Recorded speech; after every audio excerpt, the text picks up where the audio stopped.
నమస్తే welcome to I dream social spotlight with Kavitha. క్యారవాన్లలో కూడా సీక్రెట్ కెమెరాలు ఉన్నాయి అని సినీ నటి సీనియర్ నటీమణి రాధిక చేసినటువంటి వ్యాఖ్యలు సరికొత్తగా సినీ ఇండస్ట్రీలో ఇప్పుడు రచ్చను రాజేస్తున్నాయి. అసలు ప్రొటెక్షన్ అనేది నటీమణులకి సినీ ఇండస్ట్రీలో లేదా? ఈ సరికొత్త చర్చని రచ్చని ఎలా చూడాలి? మనతో పాటుగా ఉన్నారు సీనియర్ జర్నలిస్ట్ జిఆర్ మహర్షి గారు. సార్ నమస్తే. నమస్తే కవిత గారు. సార్, ఇప్పుడు నటీమణి రాధిక చేసినటువంటి వ్యాఖ్యలు, క్యారవాన్లలో కూడా ఉన్నాయి సీక్రెట్ కెమెరాలు, ఆ వీడియోల్ని ప్రొడక్షన్ బాయ్స్ చూస్తున్నారు అంటే అంత ఈజీ యాక్సెస్ ఎలా వచ్చింది? ఆ వీడియోల్ని బయటికి వెళ్ళడం అనేది కెమెరాలు అసలు ఈ ఆలోచన ఎలా చూస్తున్నారు సార్ మీరు? అంటే టెక్నాలజీకి ఎప్పుడు కూడా ఒకటి కత్తికి ఇరువైపులా పదును అంటారే, ఏ టెక్నాలజీకైనా ఇరువైపులా పదును ఉంటుంది.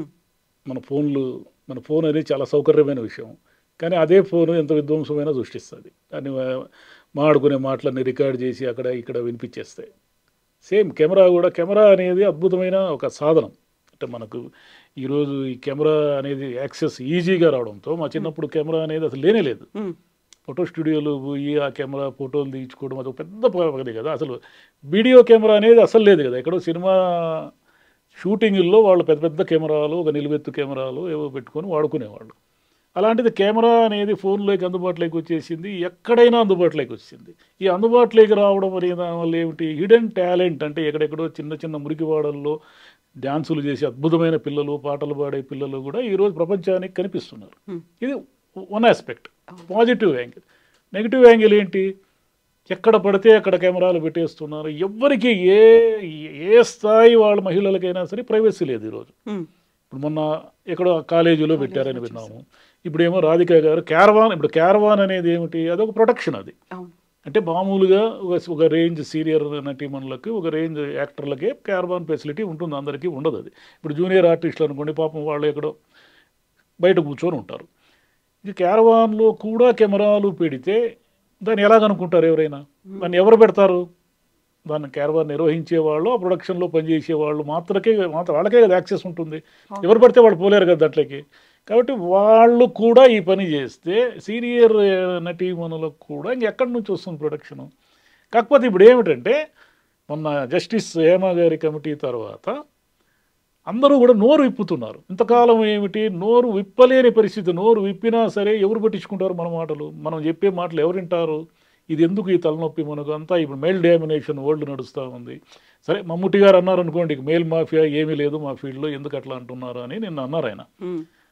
సరే, ఆ కమిటీలో ఏముంది, కొంతమంది మలయాళం నటులు మాఫియా లాగా నడుపుతూ మిగతా వాళ్ళు ఎవరికి అంటే ఈ ముఖ్యంగా ఉమెన్కి ఈ లైంగిక వేధింపులు కానీ, లేదా వాళ్ళ కనీస సౌకర్యాలు కానీ, వాళ్ళ కనీసం బట్టలు మార్చుకునే సౌకర్యాలు కానీ, వాష్రూమ్ సౌకర్యాలు కానీ లేనటువంటి ఒక దుస్థితి ఉంటే దాన్ని ఎవరూ ప్రశ్నించడానికి వీలు లేని పరిస్థితి ఉంది. ప్రశ్నిస్తే చాలు వీళ్ళు మళ్ళీ అవకాశాలు ఇవ్వకుండా వాళ్ళని అనగదొక్కేసి ఒక మాఫియా నడుస్తూ ఉంది సినిమా ఫీల్డ్లో అనేది ఆ కమిటీలో ఉన్న ప్రధానమైన రిపోర్టు.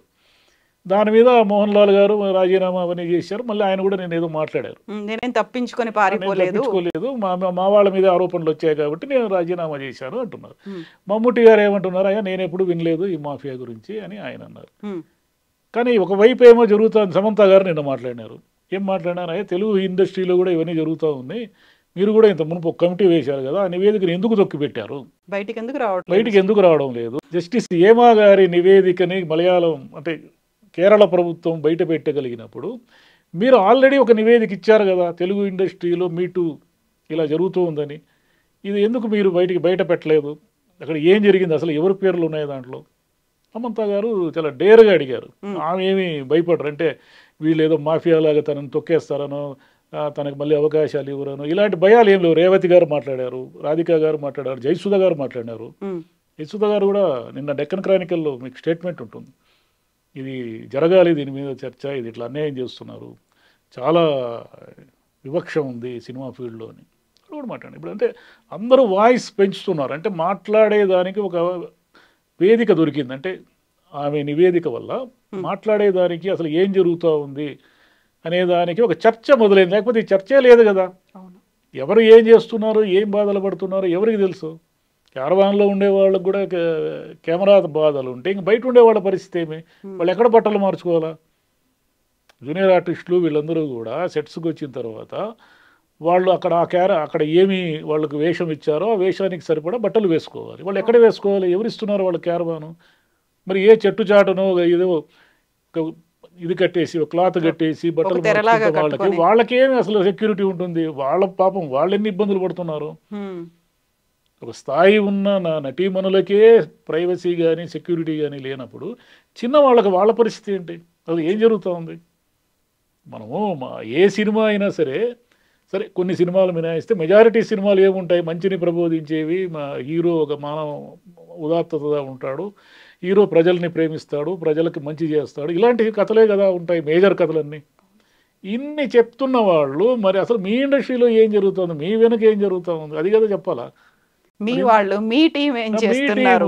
మీతో పాటు కలిసి పనిచేస్తున్న వాళ్ళు ఇన్ని ఇబ్బందులు పడుతున్నారంటే మరి సీనియర్ నటులుగా కోట్ల రెమ్యూనరేషన్ తీసుకొని వేల కోట్ల పరిశ్రమ మాది అని గర్వంగా చెప్పుకుంటున్న వాళ్ళు ఇక్కడ కనీసం ఏం జరుగుతుంది? వాష్రూమ్ ఫెసిలిటీస్ కూడా లేనటువంటి దుస్థితిలో జూనియర్ ఆర్టిస్టులు, మహిళా జూనియర్ ఆర్టిస్టులు ఎందుకు పనిచేస్తున్నారు అని ఒక రోజున చూడాలి కదా. అది ఎవరో ప్రొడక్షన్ మేనేజర్ పని, మా పని అంటే మీ పని కాకపోవచ్చు, కానీ మీరు సినిమాల్లో చెప్పేదంతా హ్యూమన్ వాల్యూస్ గురించే కదా. సినిమాల్లో వేలాది మంది ప్రజలకు స్క్రీన్ మీద హ్యూమన్ వాల్యూస్ గురించి చెప్తున్న మీరు మీ వెనక ఏం జరుగుతూ ఉంది? కొంతమంది అమ్మాయిలకి లైంగిక వేధింపులు కానీ, వాళ్ళకి మినిమం ఫెసిలిటీస్ కానీ లేకపోవడము, కనీసం వాళ్ళు తాము పనిచేసిన దానికి సరైన వేతనం పొందలేని, అంటే వాళ్ళకి ఏదో రోజుకి 500, 1000 రూపాయలు ఉంటే దాన్ని కూడా తీసుకోలేని పరిస్థితుల్లో పూర్తిగా ఎందుకున్నారు? అవన్నీ ఆలోచించాలి కదా మరి. Exactly sir. ఇప్పుడు నడిగర్ సంఘానికి గతంలో అధ్యక్షుడిగా పనిచేసినటువంటి విశాల్ చాలా స్ట్రాంగ్ స్టేట్మెంట్ ఇచ్చారు. ఎవరైనా మిమ్మల్ని కమిట్మెంట్ అడిగితే చెప్పుతో కొట్టండి అనేది. అంత ఈజీ అనుకుంటున్నారా? అలా ఎలా కుదురుతుంది అని రాధిక గారు కూడా దాన్ని కండెమ్ చేశారు. యాక్చువల్గా కమిట్మెంట్ అడిగితే చెప్పుతో కొట్టండి అంత సింపుల్ అయిపోతుందా సార్? అక్కడ ఏది అంత సింపుల్ కాదు. పోరాటం అనేది అంటే వ్యతిరేకించడము, పోరాడడం అనేది సింపుల్ కాదు. ఎందుకు సింపుల్ కాదు? మీకు చిన్న ఎగ్జాంపుల్ చెప్తా. జర్నలిస్టులకు ఎన్ని పని గంటలు? 6.5 పని గంటలు. చాలా కాలం ఈ వేజ్ బోర్డులు అవన్నీ వచ్చి 88లో నేను ఉద్యోగంలో చేరాను. 6.5 గంటలు పని గంటలు. ఇప్పుడు జర్నలిస్టులు ఎన్ని గంటలు పనిచేస్తున్నారు? 9 గంటలు, 10 గంటలు, 12 గంటలు పనిచేస్తున్నారు. మరి మనమంతా హక్కుల గురించి చర్చించే వాళ్ళము, హక్కుల గురించి మాట్లాడే వాళ్ళము, ఒక ఇంటలెక్చువల్ సర్కిలే తాము ఎన్ని గంటలు పనిచేస్తున్నారో చెప్పుకోలేని దుస్థితిలో ఉన్నప్పుడు ఒక సామాన్యంగా ఏదో హీరోయిన్ కావాలనో, ఇంకొక నటి కావాలనో, ఏదో ఒక జీవితం బాగుంటుందనో వచ్చిన ఒక అమ్మాయి ఒకడెవడో అడిగాడని వాడిని చెప్పు తీసుకొని కొట్టి తాను ఇంతకాలం కన్న కలలు, తాను ఇంతకాలం కోరుకున్న జీవితాన్ని ఒక్క క్షణంలో నాశనం చేసేసుకుని వెళ్ళిపోగలదా? అంటే ఆమెకి భయం ఉంటుంది కదా, వాడు ఏం పగపడతాడో, వాడు ఏం చేస్తాడో ఏంటి. ఇంటలెక్చువల్స్కే తమ హక్కుల గురించి తెలిసి పోరాడే శక్తి లేనప్పుడు సామాన్యమైన ఒక అమ్మాయికి ఎలా ఉంటుంది? ఎక్కడి నుంచి వస్తుంది? చెప్పడం ఏది? ఆయన చెప్తాడు విషయాలు. పోనీ అమ్మాయి చెప్పుతో కొడితే అతను ప్రొటెక్ట్ చేస్తాడా వచ్చి? అమ్మా నీకేం కాదు, నీకు ఎన్ని అవకాశాలు కావాల్సి అన్ని అవకాశాలు ఇప్పిస్తాను, దీన్ని ఎవరు తొక్కలేరు ఈ సినిమా రంగంలో, నీలో టాలెంట్ ఉన్నంత వరకు అని అనగలరా? కాబట్టి అనలేడు. ఊరికి మాట్లాడేది ఏముంది, ఎవరైనా ఏమైనా మాట్లాడతారు. సో అలాంటప్పుడు ఎవరు కదలి రావాలి సార్? ఎవరి కోసం ఎవరు మేమున్నామని చెప్పాల్సినటువంటి అవసరం ఉందంటారు? అంటే చర్చ వల్ల ఏం జరుగుతుందంటే తాత్కాలికంగా మేలు జరగదు, కానీ ఆ చర్చ వల్ల దాని ప్రభావము, దాని ఫలితము క్రమేపీ వస్తుంది. ఎందుకంటారా? మా చిన్నప్పటి సినిమాల్లో భార్యని ఎలా అంటే అన్ని సినిమాల్లో అది తప్పని కూడా వాళ్ళకి తెలియదు. ఏ సినిమా ఎస్వి రంగారావు లేదా రమణారెడ్డి, పద్మనాభం ఎవరు చూసుకుంటే భార్యను ఎలా పిలుస్తారు? సూర్యకాంతం లాంటి గయ్యాలనైనా సరే వసే కాంతం ఇలారా, వసే కాంతం ఇలారా, ఏమిటే అంటే ఏమే వసే గిసే అనకుండా నార్మల్గా మాట్లాడే పద్ధతే లేదు కదా. అదేవిధంగా ఉమెన్ ఎప్పుడు వాడు భర్త కోడలు దిద్దిన కాపురం అనే సినిమా ఉంది, వాడు ఫుల్గా తాగేసి వస్తే ఆమె వాడు బూట్లు ఇప్పేసి కాళ్ళకు దండం పెట్టుకొని నిద్రపోతుంది. ఆ బూట్తో వాడిని కొట్టాలి కదా, అది అప్పుడు ఆమెకు తెలియదు. కానీ 30-40 ఏళ్లలో వచ్చిన చర్చ కానీ, నవలలు, సాహిత్యము, సినిమాలు, మార్పు, అమ్మాయిలు బాగా చదువుకోవడము, ఇవన్నీ కూడా పెరగడం వల్ల ఏమి జరిగిందంటే ఈరోజు ఎవరు కూడా మీకు సినిమాల్లో మహిళల్ని కించపరుస్తూ మాట్లాడే డైలాగులు కానీ అంత ఈజీగా పెట్టలేరు. అంటే పూర్తిగా లేవని నేను అన్నాను,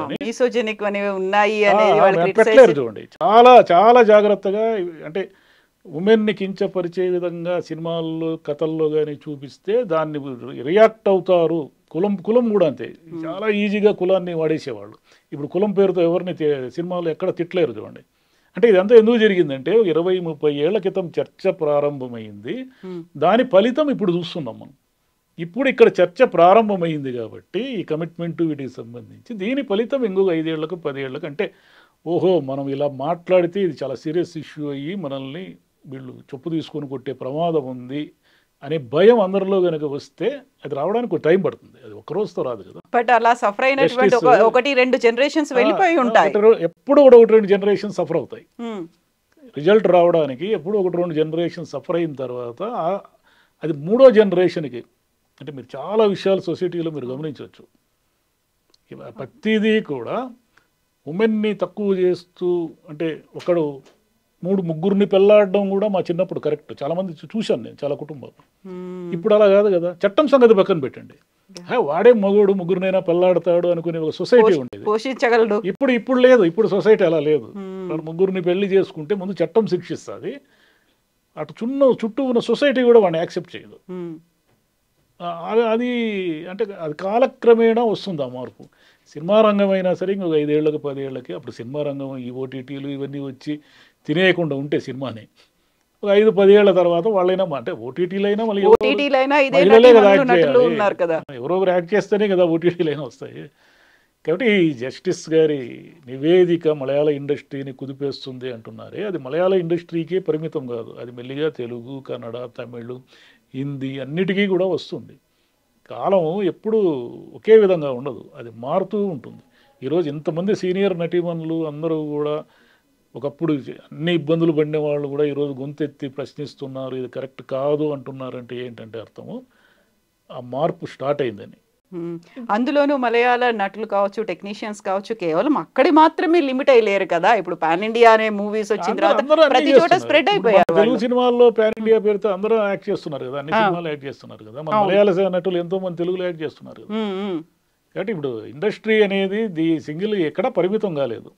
కాకపోతే ఈ చర్చ వల్ల కనీసం వీళ్ళకి కొంచెమన్నా తెలివి వచ్చి షూటింగ్ల్లో మినిమం ఫెసిలిటీస్ అయినా ఉమెన్కి కల్పించే దిశగా, లేదా ఎవడైనా ఏదైనా నోరు జారితే మనకు దెబ్బలు పడతాయి అనే స్థితిలో వాడి మైండ్ తయారైనా కూడా ఇదంతా జస్టిస్ గారి, ఏమా గారి మహిమ.